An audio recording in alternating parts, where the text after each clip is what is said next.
Hello, and welcome to this week's edition of the messages we need to hear from Spirit and the card pull. This is Intuitive Lightwork, and I welcome those who are returning, and I welcome those who are new to the channel. I am Christina. So I'm very excited. I have a new deck that I'm going to be pulling from today, and we're just going to pull a single card because there's quite a bit of depth and content to each of these cards, but I'm so excited to experiment with this one with you. So it's called Luminous, Humanness Oracle Cards, and this is by Kelly Sullivan, Walden. And these come from one of my favorite metaphysical shops in Sedona, Arizona, called Mystical Bazaar. And I will put a link to their business in the comment section. All right, so we'll go ahead and just pause for a moment. Deep inhalation, deep exhalation. And I welcome you to join me and just settle in, relax, take this all in for a moment. Just be, just here, just now, just this. We welcome the angels, spirits, and ancestors who guide us, God, the divine, the universe. Please show us what folks need to hear in the coming week. I'm grateful. All right. So we'll do a shuffle.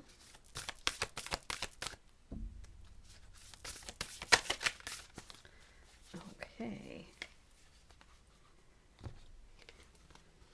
And the card that came up is How to Win the Game of Life. When we all like the secret to this. This will be fabulous. And I love the beautiful illustration on this. So it has the roll of the dice through a chessboard. How symbolic is that? So just pause for a moment. Let me do a reference here. Okay, so how to win the game of life. So some of you may have come to realize that in life, it is neither a battle nor a game to be won. It's a game nonetheless, but to be played, enjoyed. Finding the joy. There are neither winners nor losers, just players. And what's great is that you can choose who to play with. So what if the quickest way to lose in the game of life is to blame others for your unhappiness or to give them credit for your joy and fulfillment? What if the shortcut to winning was to take 100% responsibility? What if you scored bonus points every time you took ownership of that which you are most proud and that which you'd prefer to sweep under the nearest rug? Interesting.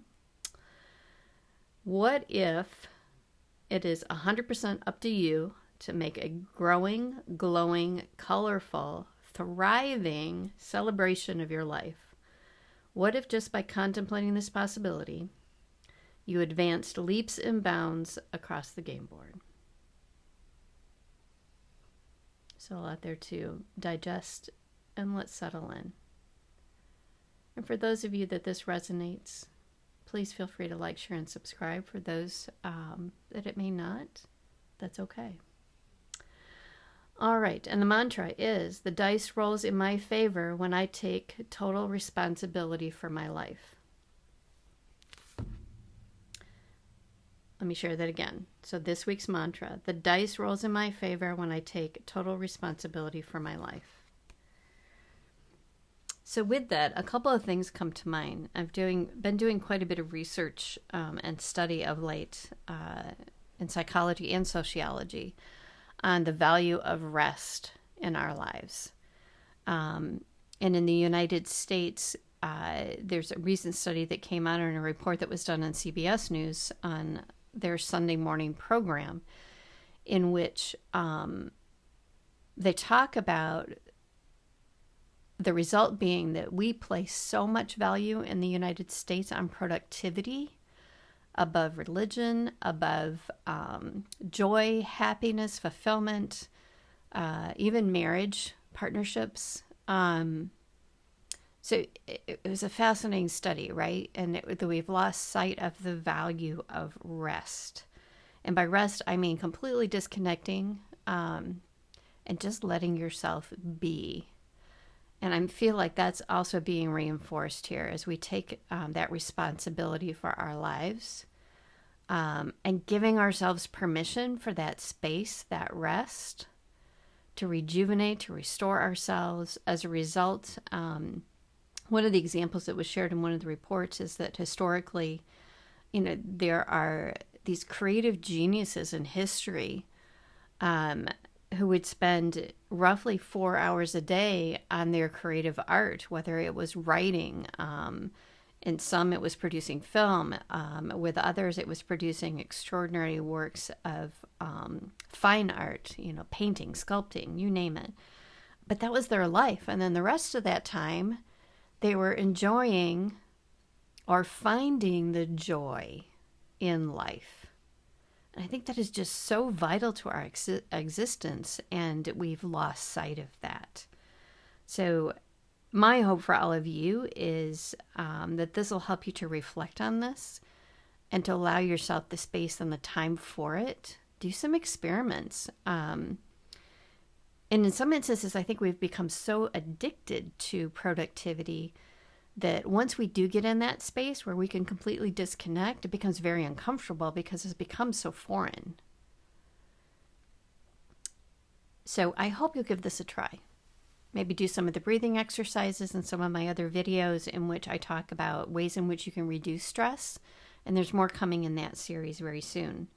Various techniques to reduce cortisol in the body and to get yourself back to a place of balance where you don't feel like you're in fight or flight mode.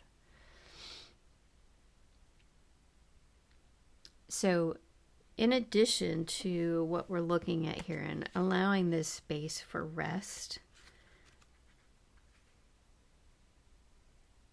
and taking that total responsibility for our lives, I think there's another facet to this as well that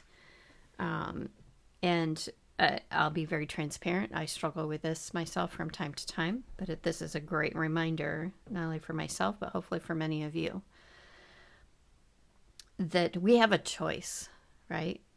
We can let external factors in our lives, and there's so much stress right now, right? To beat us down, to hold us back, to say that, it's the struggles in the world that are keeping us from doing those things that are most fulfilling, when in fact, it's really ourselves. If we believe something is possible, it absolutely will be. But you have to believe it 100%. So on that note, in taking additional responsibility for our lives, we'll continue to strive for that. I hope this message resonates with all of you. You find some value in this to help bring you that sense of peace and balance, to allow that space for rest that'll help generate additional creativity and just revitalize you for what you do day to day. All right, and on that, walk in peace and love, and I look forward to seeing you here on my channel next week. Thank you. Have a wonderful day.